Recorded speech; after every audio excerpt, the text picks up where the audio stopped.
He's been working on that thing for weeks. What kind of lightsaber could he possibly build with the junk we have laying around? Hey, what's happening everyone? I'm SirJames coming at you guys with another video. Man, oh man, last night over at Disneyland was epic because so many people showed up for the lightsaber meetup. It was crazy to see like how lit up the area was. Put a couple photos up on screen. You guys probably seen some from the community post. But anyways, I'm not here to talk about that event. Just thought I'd showcase something very cool that you might have missed out on. But today I'm here to finally showcase the Ezra Lightsaber that is 100% compatible with the lightsaber chassis from Savi's workshop. And last time I showed out one of these, I actually showcased the Ventress lightsaber, at least her newest one that she got from the black market when her original ones that Count Dooku gave her were stolen. But then again, in the Star Wars Clone Wars Season 7 trailer, we see Darth Maul with the saber at the end of his original one, so I'm not sure how that came to be or if they scrapped the concept. Maybe we'll learn something behind the scenes or some type of podcast or something like that. But anyways, Anthony is the guy that actually made the files for the Ventress one, and he has also created files to create Ezra's lightsaber as seen in Star Wars Rebels Season 1 and 2. And as soon as I saw that, I was like, I have to work on that because I was going to do Rey's, but seeing Ezra's design on there I thought was very cool, very unique, and the fact that it's compatible with the chassis from Savi's workshop is just a pretty cool concept. And I like the fact that people are creating these parts to where you could continue to build on your collection, or if you're someone like me who's already completed your Savi's workshop collection, but now you can add more custom pieces to what you already have. Now, just to kind of recap, if you don't know what I'm talking about when it comes to these custom parts, or if you don't know exactly what I mean by the lightsaber chassis from Savi's workshop, is once we remove all this from here, like so, is that we are left with this plastic chassis that you would get if you're building a lightsaber at Star Wars Galaxy's Edge in Savi's workshop. Now, of course, do keep in mind that yours wouldn't be black, it would be gray. This is painted to go with the Ventress one here. But the way this functions is that in the center would be for your kyber crystal.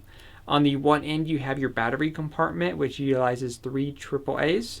And then on the other end, will house any lightsaber blade from 3 options from Savi's workshop. You have a 31-inch blade, and then there's the 2 additional purchasable options, which is the 26-inch for the shortest one, and then the longest option at a 36-inch with basic electronics, so nothing too crazy like the custom sabers that I've showcased where, you know, those are like $500-600.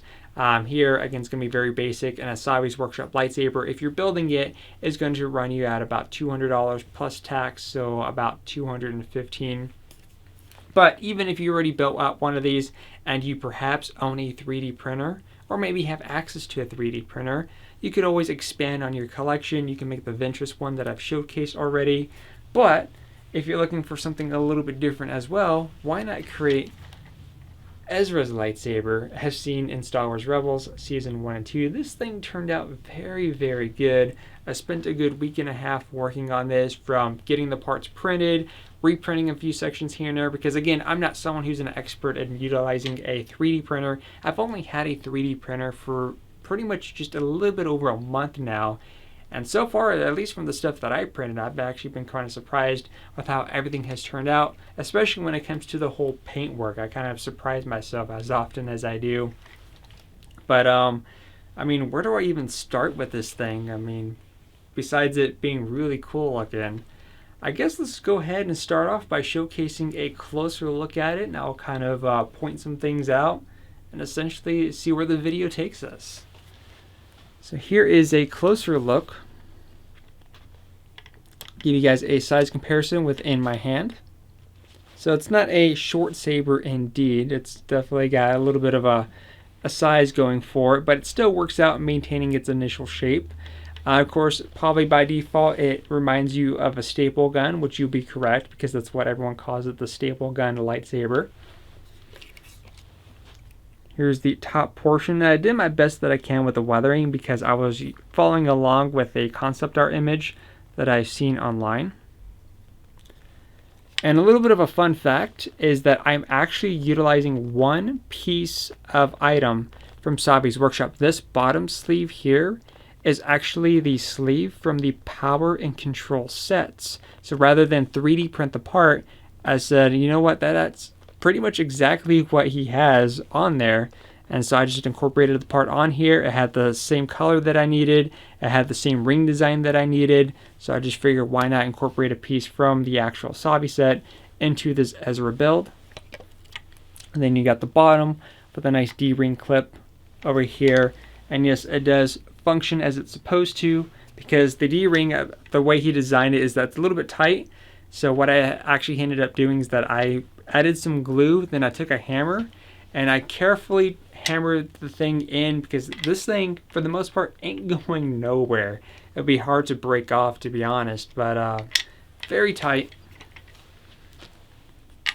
But what's cool about the file is that the way he created it is that he had a couple of different options. There was the basic option, or version 1.0, and then there was option a 2.0, where he ended up updating some parts, such as the blaster barrel, which is what I went with, the blade plug, and also the upper sleeve here, which I'll go over in just a second. Another thing I wanted to point out is that in the file that he actually had everything organized in a color coordination, because what he ended up doing when he made the files and he printed it is that he actually used different color filaments for his initial build. So instead of like what I had to do, which was sanding and painting and weathering, for him, once everything was done, all he had to do was assemble it, and then there you go, finished product, which actually I would have a picture up on screen right now where it shows his on the left hand side and then mine on the right hand side, to kind of give you a couple examples. So you can go with just doing the color filament option, or if you want to kind of do it a little bit more from scratch, you can go with my alternate option. Just as a little bit of a preference, it's kind of up to you what you want to initially do. And for me, the reason why I went with the option that I did is because I didn't have all those color filaments, and looking at the cost of how much it would be, I was like, you know what, I think I'm just better off doing it by hand. But anyways, let's go ahead and showcase version 2.0 of the upper sleeve here, which has the door effect here, and the same thing is on the other side. For the blade plug here, there's one where it's just a basic one, or one that incorporates a light here, which I'll put a link to the lights in the Amazon page down below. So you go ahead and plug that back into here. So when you have this on display, you have the effect like the blade is lit up in some way. And then over here in the barrel section for his blaster is that this also incorporates the 2.0 system, which this is attached with a magnet. You go ahead and twist this to turn it on. Oops. I think I damaged my light here. Alright, there we go. So you can go ahead and have the effect like it's actually firing, because keep in mind that this actually doesn't do anything. This is just a solid piece. But you can go ahead and still have the same effect, you know, regardless, especially when you're posing for an image.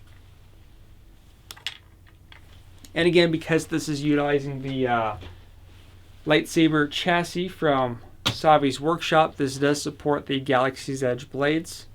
All you need to do is remove the blade plug, which, you know, unlike the Ventress one, I mentioned that the blade plug, when you removed it, kind of took away from the saber a bit. But thankfully for the Ezra one, even if you remove the blade plug, it doesn't really make that big of a difference at all. It's very minor.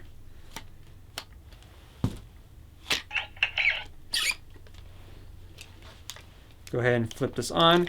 The switch, by the way, is actually going to be upgraded, because the switch is a bit hard to activate, unlike the Ventress one where it's a lot easier to use. So when he does that, I'll let you guys know. But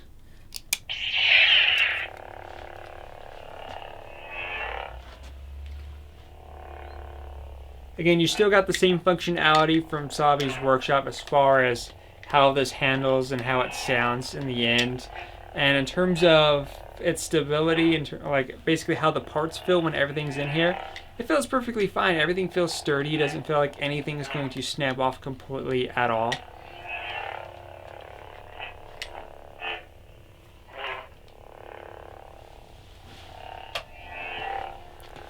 And go ahead and switch this off. Remove that. But again, as far as how everything feels, it feels great. I actually brought this with me too when I was at Disney yesterday. Had it in my backpack, had it out a few times because I wanted to initially test it out on the field, and I was hoping that nothing broke, which thankfully this thing is, for the most part, sturdy as a rock, at least until you drop it, that is. But, I mean, stability-wise, I mean, everything fits and works out great. Now, at any point when you assemble this, or if you need to disassemble, this is how you do it, because you're kind of looking at this thinking, well, how do you unscrew it? Well, what you do is that this portion right here, this top piece, is that you're just going to go ahead and pop it off from the bottom, like so, and then remove this top part. Once you do that, you can go ahead and freely remove this top section and this bottom section to go ahead and remove the sleeves. So if you wanted to go ahead and change your crystal, you can do it that way. And then to put it back on, once you screw everything back together, you go ahead and take this piece, slide up in here just ever so much, line up the bottom because there's a peg. Just actually, let me show you guys. There's a peg for that to lock into. Once you get it in there, which I did sand this just a little bit, so it's still a tight fit but not too loose, you just pop it in, and now you are good to go. Now let me go ahead and compare this with the one that Disney sells in their store. Now I actually picked this up over at the Star Trader shop right next to Space Mountain. There's also, I've seen this in the Disney store in downtown Disney, by the way, but this is Disney's version of Ezra's lightsaber. Now this one here goes for the retail price tag of $25, very inexpensive. As a size comparison, with the 3D printed Savi's Workshop compatible and then the Disney Store one, there's definitely a big size comparison, but as you can see, even with the larger size, it still maintains the same shape, the same look to it. There's really not too much of a big difference here besides the Disney one having this extra lump here on the top. But one thing that Disney does have with theirs, which gives theirs just a little bit of an edge, is that they actually have a functional blaster portion. And the reason why I bought this Disney one is because, one, I thought it'd be kind of cool to do a little bit of a comparison. But two, I was kind of curious whether or not if I could remove the electronics out of here and somehow incorporate the whole blaster mechanic into here. If so, that would be pretty cool. In order for me to do that though, I need to print out this top section and somehow make some slots and wire everything through to hopefully make it to where I could have a functional blaster button similar to what Disney has done with theirs, utilizing the same electronics.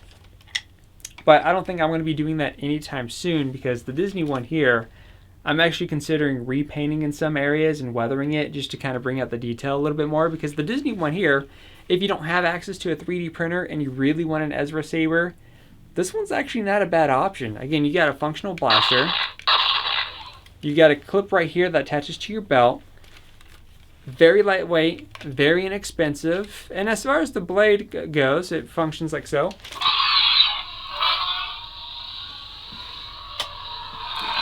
The only downside though to the Disney one is that the tip portion here, it kind of looks fine on camera, but in person, this part doesn't really light up at all.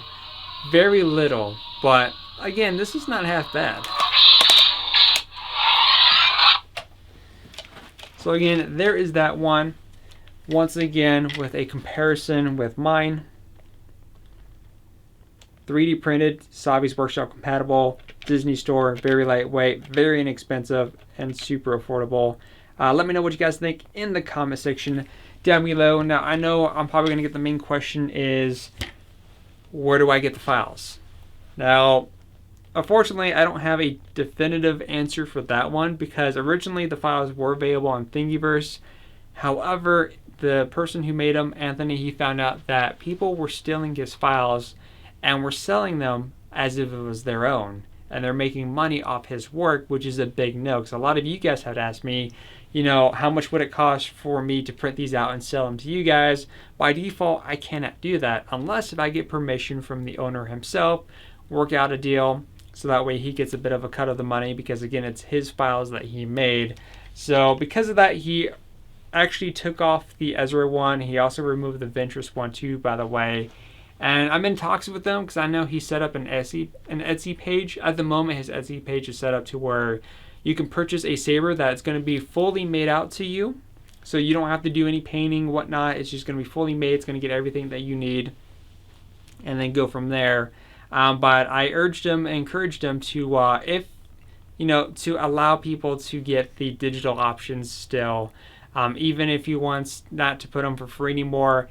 I mean, I know some people usually put files up where you can purchase them, which is not a big deal.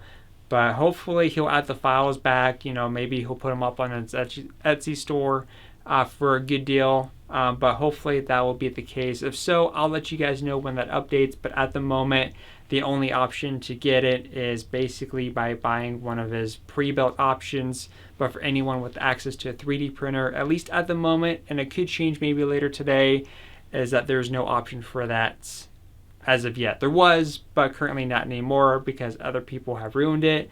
But hopefully I'll talk with them again, see how things go, and then get back to you guys. But once again, let me know what you guys think about this in the comment section down below. I think this is a great build. And like I said, Anthony, I know you're probably going to be watching this video. I would highly encourage you to allow access to your files, even if you have to sell them. Put them at a good deal, because I'm sure people would easily buy them so they can go ahead and create one themselves.